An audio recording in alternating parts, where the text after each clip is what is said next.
third is Suarez. Goodell comes running in. He's under it, makes the catch. Here's the throw to the plate. It's in the air. He is out!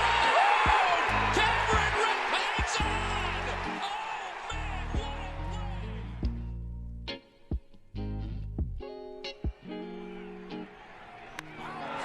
Deep to right field. Way up and way. Second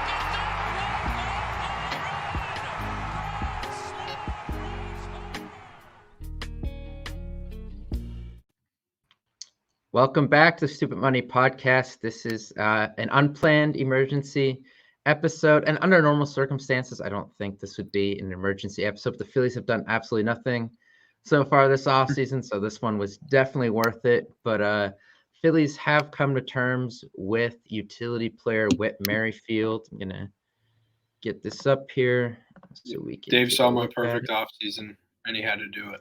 Yeah. We finally got one right. So, JP Morosi here. Whit Merrifield's contract with the Phillies includes a $7 million base salary in 2024 with an $8 million club option or $1 million buyout for 2025, which I like because I'm still not sure what the bench is going to look like next year. So if it works out, very good. If it doesn't, you just cut ties after the year. So, I don't know. I'm not going to get picky about money here. They needed the guy. Yeah. According to Passan, he can max out with incentives at $16.5 million through 2 years. Mm-hmm. So the $7 million base salary for 2024. I mean, we were kind of just talking about it before we started, but essentially he's a bench bat with major insurance, and like you're not having to, play Weston Wilson or expose him for extended periods of time or have Schwarber have to go to the outfield. I think for what Whit Merrifield is, I think it's a really good contract. Yeah, and I mean, we talked about him and Duvall and some other people all offseason, but it really did feel like they were missing a 10th man, so to say. It's kind of funny because it seemed like Whit Merrifield was an obsession with Phillies fans for a while. And then Scott Kingery came around, and it was, okay, we'll just turn Scott Kingery into Whit Merrifield. And that blew up in their faces pretty bad. But now Scott Kingery and Whit Merrifield are both going to be in Phillies camp now this year, which is just kind of funny because Scott Kingery is coming back. But let's take a look at where Fangraphs has him on this depth chart. And they have him as an outfield infielder and a righty platoon with Brandon Marsh so far. So you can see Marsh is there with the red L and then Merrifield below with the blue R. So they have Jake Cave coming out of this bench. So I'm interested what you think, because your only lefty option off the bench is now your backup catcher, Garrett Stubbs. So, that's not you wouldn't obviously make him your first lefty option off the bench if you needed one. But as you can see, this lineup is a little more lefty heavy than the majority in baseball. So maybe that's not that big of a deal. Yeah. Just kind of backing up a step and thinking about what like Merrifield kind of does. Like if Stott needed a day off last year, especially let's focus on like the second half of the season when the roster looks more similar, at least the offense does, to what it is now in terms of personnel. Mm-hmm. Just going into the season, if Stott needs a day off, would you rather Whit Merrifield or Rodolfo Castro? Like, I think for me, that's kind of what it boils down to. One, Merrifield's obviously a exponentially better hitter than Rodolfo Castro is, but then I don't remember what the splits were. I think Castro might have been better from the right side, but like you don't have to worry about, platooning or trying to, go at the deadline and get a platoon, because I think especially since the new regime has kind of been in, I think a lot of their moves have been centered around flexibility as far as, looking at Merrifield as opposed to a Duvall, because Merrifield can also play the infield, or leaving that bullpen spot open, or getting the Dylan Coveys, because they have those minor league options where you could bounce guys back and forth and not kind of handcuff yourself into one set position. And I think a lot of that might be them kind of learning from signing Schwarber and Castellanos in the same offseason, loading up on that DH type position. So yeah, I think that's definitely a positive of Merrifield. As far as the bench, I don't know what they'll do with Cave, because I think at this point it might be one of those times in his career where we saw what he did in AAA last year, but he's pretty old and he's bounced around a lot. So he might be one of those guys where if they try and option him down, he might just ask for a release and go somewhere where he can actually get major league at bats at this point. Yeah, so here it says he doesn't have an option. Yeah, so he'll. I mean, I'd assume that Jake Cave would pass waivers. We kind of saw what he was last year at the major league level. Mm-hmm. But yeah, I think they might just keep him around just because you don't want your only lefty to be the backup catcher, because you don't want to burn him in most games. So I don't know. I could see Castro getting DFA'd or something along these lines. It'll be interesting to see. I know last year we kind of talked about how it was a good thing going into spring training, trying to figure out the biggest question mark we had really was who's going to be the fifth starter. And at this point this year, it's kind of like, who are they going to keep as the last man on the bench? Right. Side note, every single outfielder in AAA and AA is lefty. That's interesting. But yeah, this is clearly a so to say, like, first world country problem that we're worried about who the bench guys are. But yeah, this is something they had to do. I feel like I still think there's a chance Cave stays and maybe Pache. See, like, I don't know if they feel like they made strides with Pache this offseason or not. Like, if they feel like he improved and what they did to kind of fix him last year to where he was at least playable, if they feel like they built on that, I think they're going to keep him as like their project.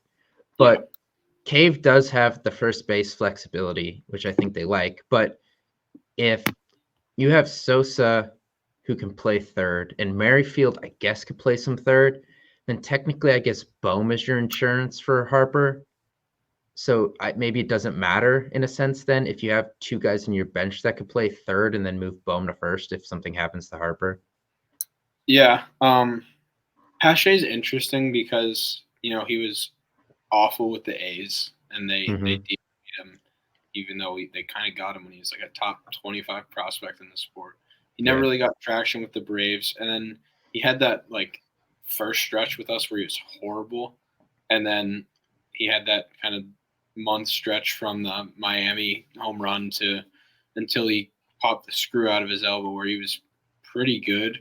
I think he's definitely not going to be a DFA. I shouldn't say definitely, but I would be very surprised if they DFA'd him just because he's much younger than Cave. I think if Pache wasn't on the team moving forward, it's because they found a team that's kind of rebuilding a bit and just dumped him off as a trade piece to somebody to clear up a roster space or something. I don't see them DFAing Pache, even though his skill set with Rojas is very repetitive and they overlap a lot. It doesn't make sense to carry both of them, but at the same time, I'd rather keep Pache around in terms of value than I would Cave. Yeah, I guess because he can play all three outfield, and he's a guy you would, pinch run with if Schwarber got on base or Castellanos got on base late in a game, and you wanted to pinch run.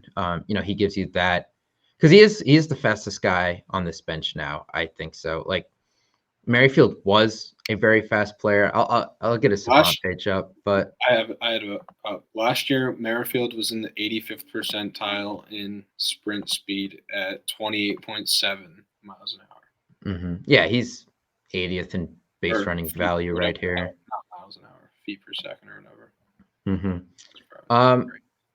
As you can see, like his his expanded numbers here are not exactly the best. But the thing is, maybe that's okay because they have a lot of dudes on this team that just hit the ball hard and they strike out a ton, and it's low averages, a lot of walks, a lot of strikeout, or a lot of home runs, a lot of strikeouts, and here he's in the 81st percentile in strikeout percentage and 82nd in whiff. And I mean, he's the contact bat that we've been kind of asking for. I mean, he chases a good amount, 25th percentile in chase percentage or chase rate. He doesn't walk too much, but his whiff's very low and his strikeout's very low. The only worrisome part with that is if it's the contact numbers aren't particularly good in terms of exit velocity and barrel. So does that lead to a lot of fish double play type things? That's the only major worry with that kind of batted ball profile. But I think a lot of his numbers took a hit in August and September last year. If you look at the splits by month, he hit 320 in April and March. He hit 270 in May. He hit 280 in June, and he hit 356 in July. Yeah, you can see that right here. Yeah. Yeah. So you worry about the stats kind of dipping at the end of the season, but also if you're kind of using him sporadically and not exposing him every single day and picking his spots against good matchups, I think you could kind of favor at least a median of those numbers and maybe more towards the higher side if you're putting him in positions to succeed as opposed to, tough righties every single day of the week. Yeah.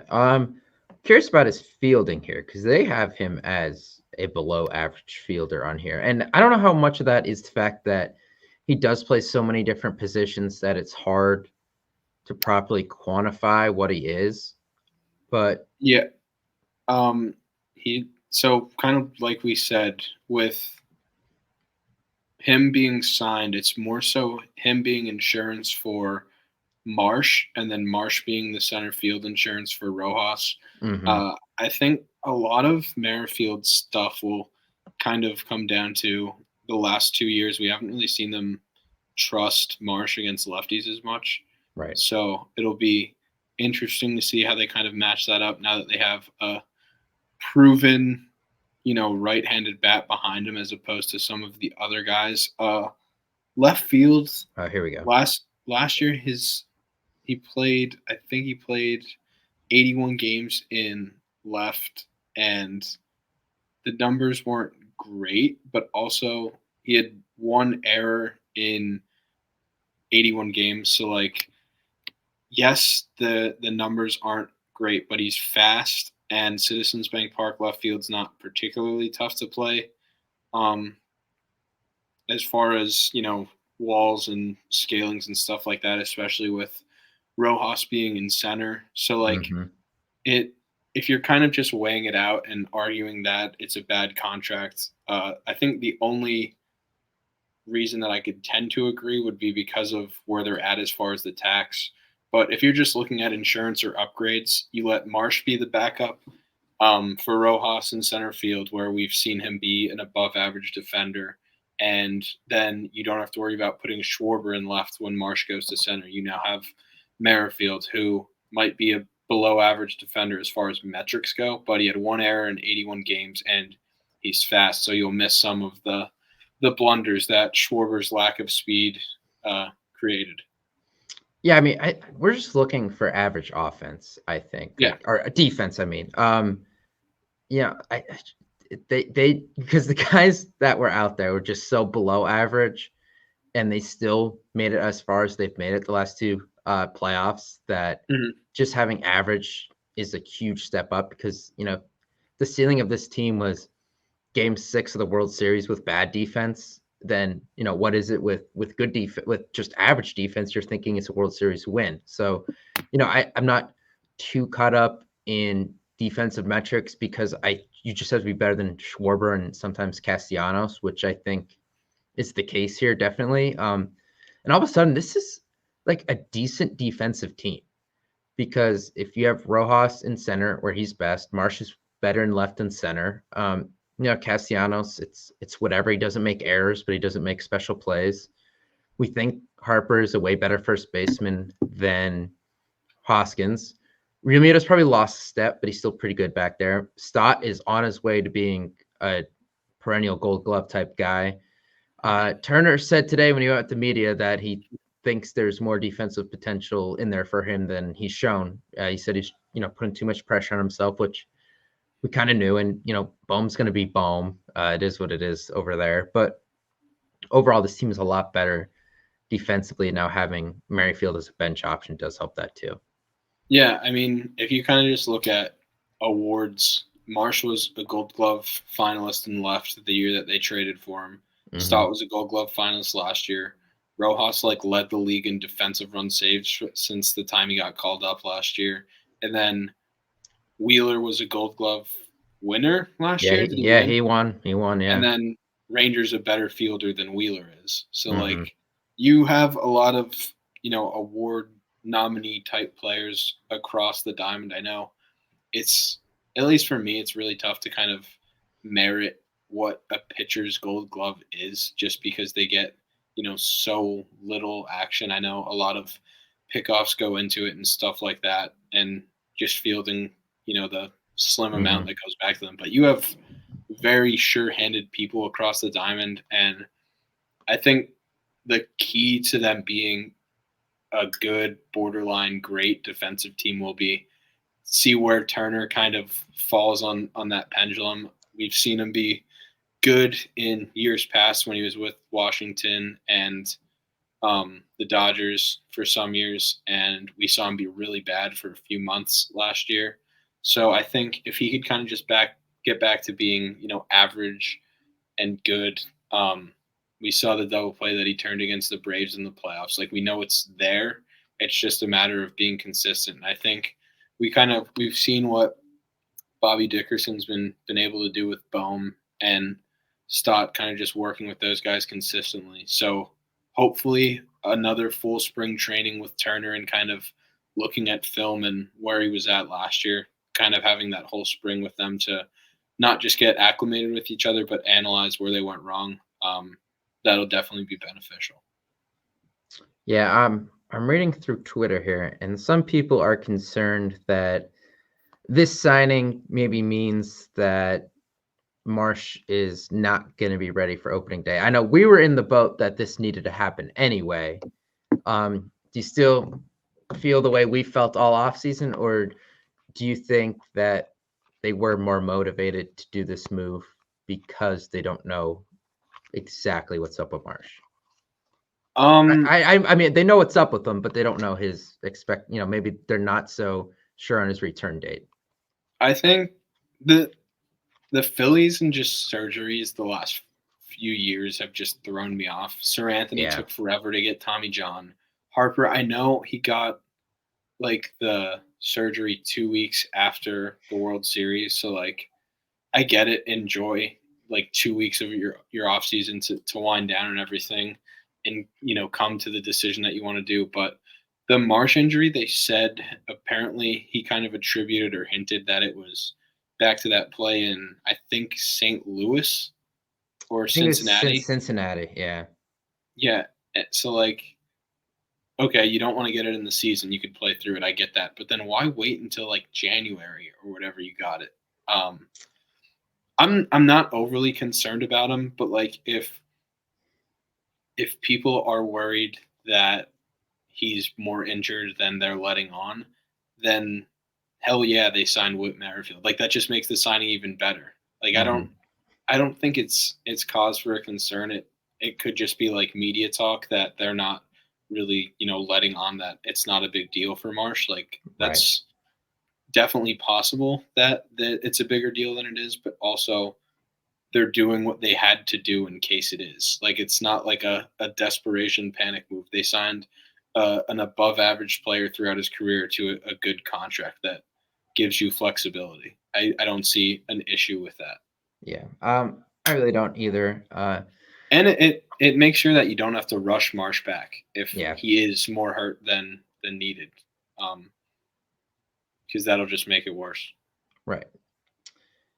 Yeah, I'm not. I think it's fine. I don't think it's Marsh is going to miss 2 months or anything. that crazy. But what I will say on Merrifield that, his type of player has been on like some really good teams before. You think about when the Phillies played the Rays in the World Series, they had Zobrist, and then Madden brought Zobrist to Chicago with him, and they won the World Series. And all those good Dodgers teams had Kike Hernandez playing all over the diamond. Just having that kind of player is huge. And Phillies finally kind of have that guy. I know he's past his prime, and we're not asking him to play all 162, but after trying to get Merrifield for years and trying to turn Scott Kingery into that, it feels like they finally have that guy that a lot of great teams recently have had.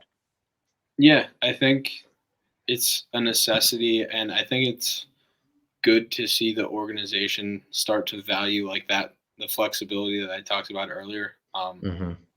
Like most of these guys that they're signing are athletic enough to play multiple positions, and I think that's a good thing because it allows you to, if a guy starts slumping, you can mix and match your lineups, or if a guy gets injured, like Marsh might be, you can mix and match your lineups and not really like you're signing good players that are athletic enough to do different things where you're not necessarily missing a step or having to play, these AAA players that have had great numbers in the minors, but then you call them up and either the moment's too big or they're just completely overmatched. Like you're getting major league guys who have been all-stars throughout the course of their career to slot into those positions, and you're not asking them to play 162 and get exposed. Yeah. I think this is a good one. The one thing I'll say, Merrifield does not have a ton of playoff experience. He came up right after the Royals kind of went on their little run they had in the mid 20 teens, or I guess that's what you call it. Yeah. Because this guy who came up when he was 27, I mean, Yeah. he's 35 and only has 7 years of service time. So you don't see that every day. A late bloomer, but he's here now. And if it goes well, he'll be here next year too. But big signing in a sense for the Phillies because it does feel like they really did need another body out there, and not just body, but someone that you can rely on to play both sides of the ball. Yeah, and I think another thing, if Schwarber ever needs a day off or something, I know we talk about it a lot, who should be the leadoff guy. He's another option, guy who can hit at the top of the order. He's past his prime, but the sprint speed was still in the 85th percentile, and he has multiple seasons of 40 doubles and 40 stolen bases. Like the guy, when he was on the Royals a few years ago, it seemed like he stole a base every night. Like he has, even though he's, maybe lost a step a bit, he's still fast enough and he still has all the technique in the world to steal, 20 bases, even with limited innings played and limited at bats. Yeah. So an exciting move here. We'll see if the Phillies stay on the pedal here. Montgomery is still out there. Snell is still out there. I do not expect them to get involved with Bellinger at this point, or even a Duvall or a Rosario. I mean, they could totally overhaul the bench. We'll see. I mean, it does get a little expensive, but if these guys sit out there, I mean, bringing in someone like Duvall and Rosario both have significant playoff experience. So, I mean, if they're out there, I think about it, but I think I highly doubt that. The only reason that I don't think they'll do that is because it's come out so much this week that the Wheeler extension's at the top of their priority, and apparently the starting offer that his agents went in with was Scherzer's AAV. So, it starts with a 4 apparently. Yeah, and it sounds like 3-120. So if that's the starting point, you're either going to have to give him way too many years, which I don't necessarily love for that type of pitcher. Obviously, Wheeler's been great. I'm not saying that I don't want them to re-sign Wheeler, but historically the power pitcher is not aged well. So, like, I don't know how I feel about signing him through like 39 or 40. But then if you don't want to do that, then you have to give him, 45 or 50 million. So I don't know how much a Monty or a Snell makes sense if you really want to prioritize Wheeler. Yeah, that is a good point. It just sucks that Andrew Painter is not an option this year. I feel like Yeah. if he was an option this year, no one is talking about Snell or Montgomery right now. And I think my thing is too, this isn't anything against Christopher Sanchez. It's more so against Taijuan Walker, I think. Oh, me too. Yeah, 100%. Yeah. And Yeah, I've said this like, 1,000 times. But yeah, I like Sanchez a lot, and I think Taijuan Walker's good for the regular season, but we saw he had as many postseason stats as you and I did. So like, I can't get over the $18 million cheerleader. Like I would have done it for $100 a game. Like seriously. Bohm just won his arbitration case. So he got 4. Yeah. Interesting. I mean, look, we're splitting hairs with 3.4 versus 4 for a guy that plays every day. I don't care. Well, at this point, depending on who the player is, make them happy, or else they'll end up like Corbin Burns. Yeah. Oh, I forgot about that. Honestly, yeah. Good for the Orioles. And now it sounds like they might be in on Luzardo because Bradish looks like he might be headed for Tommy John, sprained UCL. Yeah. So take him, get him out of the division, and the Pirates could have Cabrera from the Marlins too. Get him out of the division. Okay, just make the Marlins trash. I just want this Phillies versus Braves all season. I want them going back and forth all season. Yeah, that'd be great. Yeah. Well, that's gonna do it for this one. I said the next time you'll see us will be when the Phillies top 30 prospects is released, and that'll probably still be the case because I think that's sometime next week. It's usually the 3rd or 4th week of February that comes out. So that'll be the next time you see us, unless Montgomery or Snell or Clase or Jansen somehow does end up here. So if those things happen before that, you'll see us. If not, you'll see us for the top 30 preview, review, both, I guess. But you'll see us then.